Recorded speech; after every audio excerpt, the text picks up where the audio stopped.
ಹೊರಗಿನ ಉಗ್ರರು ದೇಶಕ್ಕೆ ಎಷ್ಟು ಮಾರಕವೋ ಅವರಿಗೆ ಸಾಥ್ ಕೊಡೋ ದೇಶದ್ರೋಹಿಗಳು ವೆರಿ ಡೇಂಜರಸ್.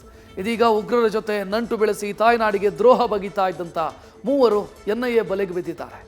ನರ ರಾಕ್ಷಸರಿಗೆ ಸಹಾಯ ಮಾಡ್ತಾ ಉಗ್ರ ಕೃತ್ಯಕ್ಕೆ ಸಾಥ್ ಕೊಟ್ಟವರ ಹೆಡೆಮುರಿ ಕಟ್ಟಲಾಗಿದೆ. ಭಯೋತ್ಪಾದಕರಿಗೆ ತನುಮನ ಅರ್ಪಿಸಿದವರ ಉಗ್ರ ಮುಖವಾಡ NIA ತನಿಖೆಯಲ್ಲಿ ಕಳಚಿ ಬಿದ್ದಿದೆ.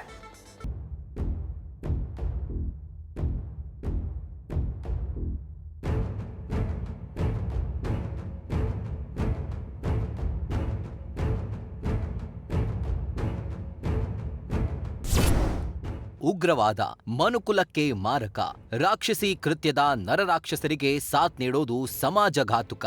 ಹೀಗೆ ಭಯೋತ್ಪಾದನೆಗೆ ನೆರವು ನೀಡುತ್ತಾ ಉಗ್ರ ಪೋಷಣೆ ಮಾಡ್ತಿದ್ದವರು NIA ಗಾಳಕ್ಕೆ ಬಿದ್ದಿದ್ದಾರೆ. ಜೈಲಲ್ಲಿರೋ ಮೋಸ್ಟ್ ವಾಂಟೆಡ್ ಉಗ್ರರಿಗೆ ತನು ಮನ ಧನ ಅಡ ಇಟ್ಟಿದ್ದ ಮೂವರು ಲಜ್ಜೆಗೇಡಿಗಳು ಅಂಧರಾಗಿದ್ದಾರೆ.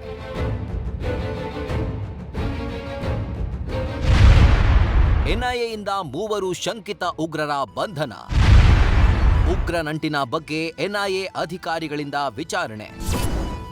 ರಾಜ್ಯದ 5 ಕಡೆಗಳಲ್ಲಿ ನಿನ್ನೆ NIA ದಾಳಿ ನಡೆಸಿತ್ತು. ಈ ಕಾರ್ಯಾಚರಣೆಯಲ್ಲಿ ಉಗ್ರರಿಗೆ ಸಹಾಯ ಮಾಡ್ತಿದ್ದ ಪರಪ್ಪನ ಅಗ್ರಹಾರ ಕಾರಾಗೃಹದ ASI ಚಾಂದ್ ಪಾಷಾ, ಮನೋವೈದ್ಯ ಡಾಕ್ಟರ್ ನಾಗರಾಜ್ ಮತ್ತು ಉಗ್ರ ಜುನೈದ್ ತಾಯಿ ಅನೀಸ್ ಫಾತಿಮಾಳನ್ನ ಬಂಧಿಸಿತ್ತು. ಇದೀಗ ಮೂವರು ಆರೋಪಿಗಳ ಮೊಬೈಲ್ ವಶಕ್ಕೆ ಪಡೆದು NIA ಪರಿಶೀಲನೆ ನಡೆಸ್ತಾ ಇದೆ. ಬೆಂಗಳೂರಿನ NIA ಕಚೇರಿಯಲ್ಲಿ ಶಂಕಿತರ ತೀವ್ರ ವಿಚಾರಣೆ ನಡೆಸ್ತಾ ಇದೆ.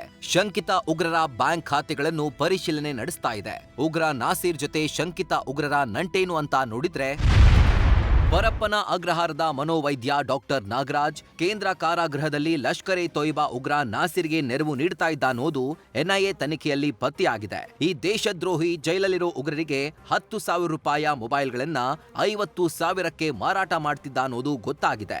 ವೈದ್ಯಕೀಯ ಕೆಲಸ ಬಿಟ್ಟು ಮೊಬೈಲ್ ದಂಧೆ ಮಾಡ್ತಿದ್ದ ಎಂಬ ಮಾಹಿತಿ ಲಭ್ಯವಾಗಿದೆ. ಇನ್ನು ಪರಪ್ಪನ ಅಗ್ರಹಾರ ಕಾರಾಗೃಹದ ASI ಆಗಿದ್ದ ಚಾಂದ್ ಪಾಷಾ 2022ರಿಂದ ಉಗ್ರ ನಾಸಿರ್ ಪರ ಕೆಲಸ ಮಾಡ್ತಿದ್ದ. ಅಲ್ಲದೆ ಕೋರ್ಟ್ಗಳಲ್ಲಿ ಹಣ ಎಕ್ಸ್ಚೇಂಜ್ ಮಾಡಲು ಸಹಾಯ ಮಾಡ್ತಿದ್ದಂತೆ. ಹಲವು ಬಾರಿ ಉಗ್ರರು ಹಣ ಎಕ್ಸ್ಚೇಂಜ್ ಮಾಡಿಕೊಳ್ಳಲು ಸಹಕಾರ ನೀಡ್ತಾ ಇದ್ದ. ತನಿಖೆಯಲ್ಲಿ ಬಯಲಾಗಿದೆ.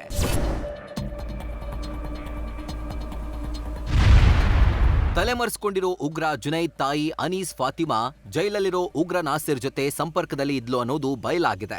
ನಾಸಿರ್ ಮತ್ತು ಜುನೈದ್ ಮಧ್ಯೆ ಸಂಪರ್ಕ ಕೊಂಡಿಯಂತೆ ಕೆಲಸ ಮಾಡ್ತಿದ್ಲಂತೆ. ಉಗ್ರ ಕೃತ್ಯಗಳಿಗೆ ಜುನೈದ್ನಿಂದ ನಾಸಿರ್ಗೆ, ನಾಸಿರ್ನಿಂದ ಜುನೈದ್ಗೆ ಮಾಹಿತಿ ರವಾನೆ ಮಾಡ್ತಾ ಇದ್ಲು ಅನ್ನೋದು NIA ತನಿಖೆಯಲ್ಲಿ ಗೊತ್ತಾಗಿದೆ.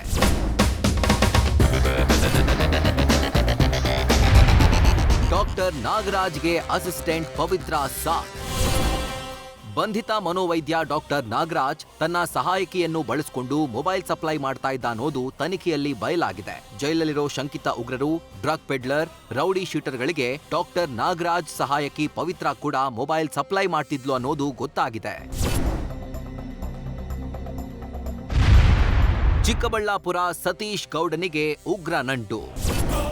ಚಿಕ್ಕಬಳ್ಳಾಪುರ ಜಿಲ್ಲೆ ಚಿಂತಾಮಣಿ ಮೂಲದ ಸತೀಶ್ ಗೌಡ ಎಂಬಾತನ ಮನೆ ಮೇಲೂ ನಿನ್ನೆ NIA ದಾಳಿ ಮಾಡಿದೆ. ಮೊದಲು ಖಾಸಗಿ ಕಂಪನಿಯಲ್ಲಿ ಕೆಲಸ ಮಾಡ್ತಿದ್ದ ಸತೀಶ್ ಬಳಿಕ ಕೆಲಸ ಬಿಟ್ಟು ಉಗ್ರ ಕೃತ್ಯಕ್ಕೆ ಸಾಥ್ ನೀಡ್ತಾ ಇದ್ದ. ಉಗ್ರರಿಗೆ ಮೊಬೈಲ್ ಸಿಮ್ಗಳನ್ನ ನೀಡ್ತಾ ಇದ್ದ ಎಂಬ ಮಾಹಿತಿ ಇದೆ. ಇದೀಗ ಕೋಲಾರದಲ್ಲಿ ನೆಲೆಸಿರೋ ಶಂಕಿತ ಉಗ್ರನ ಮನೆ ಮೇಲೂ ದಾಳಿ ಮಾಡಿ NIA ಅಧಿಕಾರಿಗಳು ಶೋಧ ನಡೆಸಿದ್ದಾರೆ. ಸದ್ಯ ಸತೀಶ್ ನಾಪತ್ತೆಯಾಗಿದ್ದು ಪತ್ನಿ ಕೈಗೆ NIA ನೋಟಿಸ್ ಕೊಟ್ಟಿದೆ.